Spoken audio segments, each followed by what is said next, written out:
ఒసే, నువ్వు పుట్టింటికి వెళ్తే నేను ఎలా బతకాలి స్వీటీ? ఈ 3 రోజులు నాకు గొంతులో మంచినీళ్ళు కూడా దిగవు. ఓరి ఉల్లిపాయ మొగుడా, ఆపు నీ యాక్టింగ్.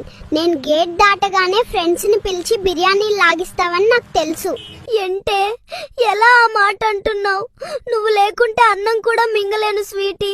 నా ప్రాణం విలవిల్లాడుతోంది. అవునా? నీ ఏడుపు చూస్తుంటే నాకెందుకో నిన్ను వదిలి వెళ్ళబుద్ధి కావట్లేదు. మా అమ్మకు ఫోన్ చేసి నేను రాను అని చెప్పేస్తా. రా లోపలికి. క్యాన్సిలా?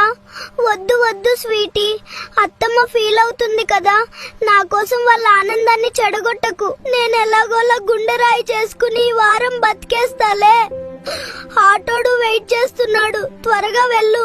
నీ ఆస్కార్ నటన చూస్తుంటే ముచ్చటేస్తోంది. ఇంట్లో సీసీ కెమెరాలు ఆన్ లోనే ఉన్నాయి, జాగ్రత్త. సరే, ఈ బ్యాగ్ తీసుకొని త్వరగా వెళ్ళిపో, లేకుంటే ఇక్కడ ఆగిపోయేలా ఉన్నావు. వెళ్ళిపోయాక ఇక్కడ ఎంజాయ్ పండుగ చేసుకుంటా. ఏంటి ఎంజాయ్ పండగ అని ఏదో అంటున్నారు?